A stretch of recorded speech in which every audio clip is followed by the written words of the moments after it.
ഇഫിന്റെ മൂന്നാമത്തെ റൂളാണ് നമ്മൾ പറയുന്നത്, അല്ലെങ്കിൽ മൂന്നാമത്തെ കണ്ടീഷനാണ് നമ്മൾ പറയുന്നത്. ശ്രദ്ധിച്ചേ, ഇഫിന്റെ മൂന്നാമത്തെ കണ്ടീഷൻ വളരെ ഇമ്പോർട്ടന്റ് ആണ്, നമുക്ക് തെറ്റിക്കാൻ സാധ്യതയുള്ള ഒരു കണ്ടീഷനും കൂടെയാണ്. ഇഫ് പ്ലസ് ഹാഡ് പ്ലസ് വി3 ആണ് വരുന്നത്. ഈ ഹാഡ് പ്ലസ് വി3 എന്ന് പറയുന്നത് പാസ്റ്റ് പെർഫെക്റ്റ് ആണ്. ഹാഡ് പ്ലസ് വി3 എന്ന് പറഞ്ഞാൽ ഏത് ടെൻസ്? Past perfect. അപ്പൊ ഇഫ് പ്ലസ് പാസ്റ്റ് പെർഫെക്റ്റ് എന്ന് പറഞ്ഞാലും മതി. അറിഞ്ഞുകൂടാത്തവര് ഹാഡ് പ്ലസ് വി3, ഇഫ് കഴിഞ്ഞിട്ട് ഹാഡ് എന്ന ഓക്സിലറിയും തുടർന്ന് വെർബ് വി3 വന്നിട്ടുണ്ടെങ്കിൽ മെയിൻ ക്ലോസിൽ മറുഭാഗത്ത് വുഡ് എഴുതാം, ഷുഡ് എഴുതാം, കുഡ് എഴുതാം, മൈറ്റ് എഴുതാം. പ്ലസ് ഹാവ് പ്ലസ് വി3 ആയിരിക്കാം. Would, should, could, might plus have plus V3. Have കഴിഞ്ഞ് വി3 വരുന്നു. അപ്പൊ ഈ ഭാഗത്ത് ഹാഡ് പ്ലസ് വി3 വന്നു കഴിഞ്ഞാൽ മറുഭാഗത്ത് എന്ത് വരണം? ഹാവ് പ്ലസ് വി3 വന്നിരിക്കണം. ക്ലിയർ ആണോ? ഇഫിന്റെ മൂന്നാമത്തെ റൂൾ എങ്ങനെയാ? ഇഫ് പ്ലസ് ഹാഡ് പ്ലസ് വി3 ആണെങ്കിൽ മറുഭാഗത്ത് would, should, could, might plus have plus വി3. ക്ലിയർ ആണോ? ചോദ്യം നോക്കാം. ഒന്ന് ചോദ്യം നോക്കി. If I had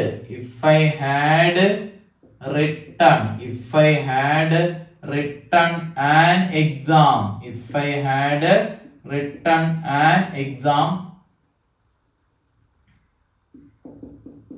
exam I dash. If I had written an exam I dash.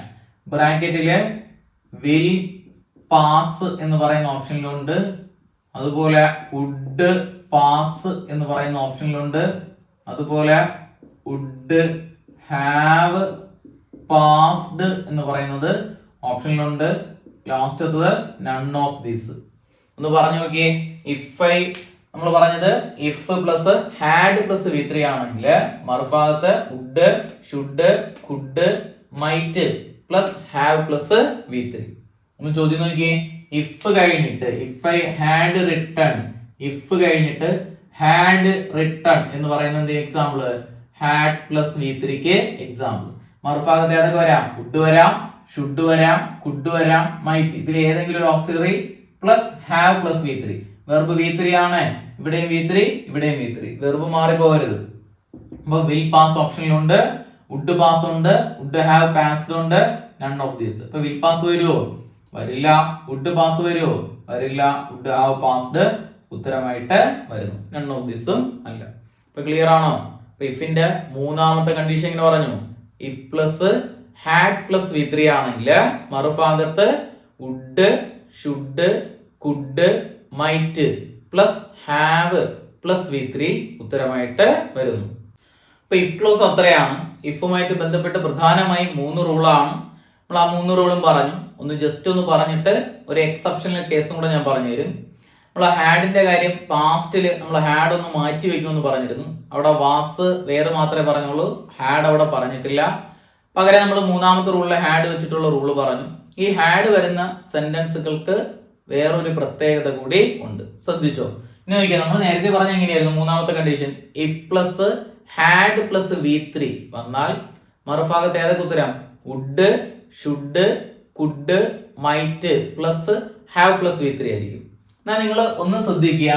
If കഴിഞ്ഞിട്ട് ഹാഡ് വരും, അത് കഴിഞ്ഞിട്ട് ഒരു നൗൺ ആണ് കിടക്കുന്നതെങ്കിൽ, നൗൺ എന്ന് പറഞ്ഞാൽ എന്തിന്റെങ്കിലും പേരുകളാണ്, വെർബിന് പകരം ഒരു നൗൺ ആണ് കിടക്കുന്നതെങ്കിൽ മറുഭാഗത്ത് നമ്മൾ ഉത്തരം എഴുതേണ്ടത് വുഡ് എഴുതാം, അതുപോലെ ഷുഡ് എഴുതാം, അതുപോലെ കുഡ്, അതുപോലെ മൈറ്റ്. ഇവയിൽ ഏതെങ്കിലും ഒന്ന് മൈറ്റ് പ്ലസ് v1. അതായത് രണ്ടാമത്തെ റൂൾ അനുസരിച്ച് ഉത്തരം എഴുതുക. എനിക്കത് ഓർമ്മയിലിരിക്കുക. കാരണം ഞാൻ അത് രണ്ടാമത്തെ കണ്ടീഷനിൽ ഹാഡും കൂടെ പറയാത്തത് നമുക്ക് കൺഫ്യൂഷൻ വരും. മൂന്നാമത്തെ കണ്ടീഷൻ പറയുമ്പോൾ കൺഫ്യൂഷൻ വരും. കാരണം 3 പഠിച്ചിട്ട് നമ്മൾ ആ എക്സെപ്ഷണൽ കേസും കൂടെ ഒന്ന് പഠിച്ചു കഴിഞ്ഞാൽ എന്ത് ചെയ്യും? നമുക്ക് ആ ഉത്തരം കുറച്ചും കൂടെ എളുപ്പത്തിൽ കാര്യങ്ങൾ കിട്ടും.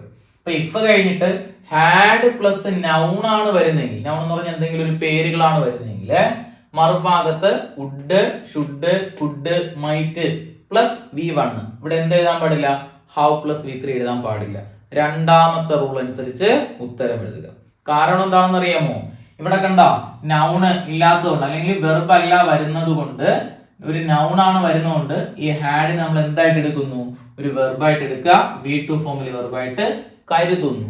അതുകൊണ്ട് രണ്ടാമത്തെ റൂൾ അനുസരിച്ച് എഴുതുന്നു.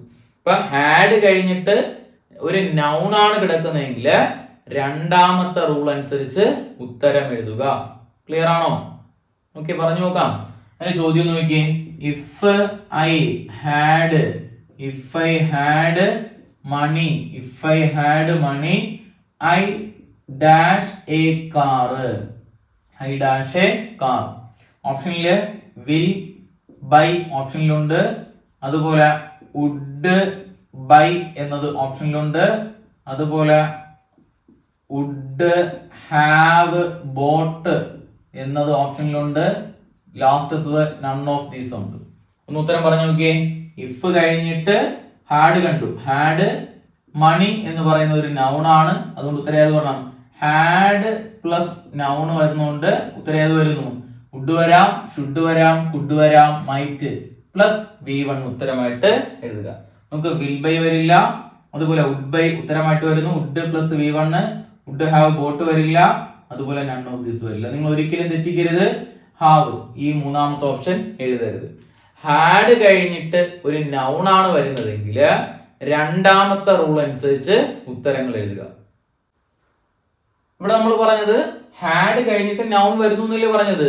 ഇതേ ചോദ്യം തന്നെ ചെറിയൊരു വ്യത്യാസത്തിൽ നമുക്ക് മറ്റൊരു കാര്യമായിട്ട് വരും. ഓക്കെ, ഹാഡ് കഴിഞ്ഞിട്ട് if plus had plus had if plus had plus noun, plus noun. രണ്ട് ഹാഡ് കഴിഞ്ഞിട്ടാണ് ഒരു നൗൺ കിടക്കുന്നത്. നോക്കുക, നമ്മൾ പറഞ്ഞ കാര്യം ഹാഡ് കഴിഞ്ഞിട്ട് നൗൺ വരുന്നു എന്ന് പറഞ്ഞു, രണ്ടാമത്തെ റൂൾ അനുസരിച്ച് എഴുതാൻ പറഞ്ഞു. എന്നാൽ രണ്ട് ഹാഡ് കഴിഞ്ഞിട്ടാണ് ഒരു നൗൺ കിടക്കുന്നത്. ഇഫ് കഴിഞ്ഞിട്ട് രണ്ട് ഹാഡ് കഴിഞ്ഞ് ഒരു നൗൺ വന്നു കഴിഞ്ഞാൽ നമ്മൾ എത്രാമത്തെ റൂള്? മൂന്നാമത്തെ റൂൾ അനുസരിച്ച് ഉത്തരം എഴുതുക. മൂന്നാമത്തെ റൂൾ ഏതാണ്? വുഡ്, അതേപോലെ ഷുഡ്, അതുപോലെ കുഡ്, അതുപോലെ might plus have plus V3. നമുക്ക് രണ്ട് ഹാഡ് കഴിഞ്ഞിട്ടാണ് നൗൺ വരുന്നത്. ഇഫ് ക്ലോസിനകത്ത് രണ്ട് ഹാഡ് കഴിഞ്ഞിട്ടാണ് ഒരു നൗൺ കിടക്കുന്നതെങ്കിൽ മൂന്നാമത്തെ റൂൾ അനുസരിച്ച് ഉത്തരം എഴുതുക. അപ്പൊ നമുക്ക് ഇക്വേഷൻ പറയാം. If plus had plus noun വന്നു കഴിഞ്ഞാൽ മറുഭാഗത്തേത് വുഡ്, ഷുഡ്, അതുപോലെ could, would, should, could, might plus have plus V3 ആയിരിക്കും. ഇനി അവിടുത്തെ കാരണം എന്താണ്? ഇവിടെ ഒരു ഹാഡിന് ഓക്സിലറി വെർബായിട്ടും ഒരു ഹാഡിന് വെർബായിട്ടും എടുക്കുന്നു. അവിടെ നമുക്ക് ഓക്സിലറി പ്ലസ് വെർബ് കിട്ടി. അപ്പൊ അതുകൊണ്ട് നമുക്ക് അവിടെ മൂന്നാമത്തെ റൂൾ അനുസരിച്ച് ഉത്തരം എഴുതാം. നേരത്തെ എഴുതിയ അതേ ചോദ്യം തന്നെ, നേരത്തെ എഴുതിയ അതേ ചോദ്യം ഒന്ന് നോക്കി. If I had money I dash a car. If I had money I dash a car. നമുക്ക് ഓപ്ഷനില് വിൽ ബൈ എന്നത് ഓപ്ഷനിലുണ്ട്, അതുപോലെ വുഡ് ബൈ എന്നത് ഓപ്ഷനിലുണ്ട്, അതുപോലെ വുഡ് ഹാവ് ബോട്ട് എന്നത് ഓപ്ഷനിലുണ്ട്, നൺ ഓഫ് ദീസ് ഉണ്ട്. ഏതാണ് ഉത്തരം? നോക്കിയേ, ഇഫ് കഴിഞ്ഞിട്ട് രണ്ട് ഹാഡ് കഴിഞ്ഞിട്ടാണ് ഒരു നൗൺ വന്നിരിക്കുന്നത്. അപ്പൊ നമുക്ക് എന്ന് പറയാം, ഏത് ഉത്തരം വന്നിരുന്നു? മൂന്നാമത്തെ റൂള്. ഏത്? രണ്ട് ഹാഡ് കഴിഞ്ഞ് നൗൺ വന്നാൽ വുഡ് എഴുതാം, ഷുഡ് എഴുതാം, കുഡ് എഴുതാം, മൈറ്റ് ഇവയിൽ ഏതെങ്കിലും ഒന്ന് പ്ലസ് ഹാവ് പ്ലസ് V3. ഏത് വരുന്നു? വിൽ ബൈ വരില്ല, വുഡ് ബൈ വരില്ല, വുഡ് ഹാവ് ബോട്ട് ഉത്തരമായിട്ട് വരുന്നു, നൺ ഓഫ് ദിസ് വരില്ല. ക്ലിയർ ആണോ? അപ്പൊ നമ്മൾ പറഞ്ഞ കാര്യം ഇഫിന്റെ എക്സെപ്ഷണൽ കേസും കൂടെ ഒന്ന് നോക്കി വെച്ചിരിക്കാം. ഇഫ് കഴിഞ്ഞിട്ട് ഏതാണ് നമ്മൾ പറഞ്ഞത്? ഇഫ് കഴിഞ്ഞിട്ട് ഹാഡ് പ്ലസ് വെർബാണ് വരുന്നതെങ്കിൽ would, should, could, might plus have plus V3. Had plus വെർബാണ് വരുന്നതെങ്കിൽ. ഇനി ഹാഡ് പ്ലസ് നൗൺ ആണ് വരുന്നതെങ്കിൽ രണ്ടാമത്തെ rule would, should, could, might plus V1. ഇനി രണ്ട് ഹാഡ് കഴിഞ്ഞിട്ട് നൗൺ ആണ് വരുന്നതെങ്കിൽ would, should, could, might plus have plus V3. മൂന്നാമത്തെ റൂൾ അനുസരിച്ച് ഉത്തരം എഴുതുക. ഇത്രയാണ് ഇഫുമായി ബന്ധപ്പെട്ട കാര്യങ്ങൾ. അപ്പൊ 3 റൂള്, അതിനകത്ത് 2 എക്സെപ്ഷണൽ കേസും കൂടെ പറഞ്ഞു. ക്ലിയർ ആണല്ലോ? ഇനി ഇതുമായി ബന്ധപ്പെട്ട ചോദ്യങ്ങളാണ് നമ്മൾ ഇനി അടുത്ത് നോക്കേണ്ടത്.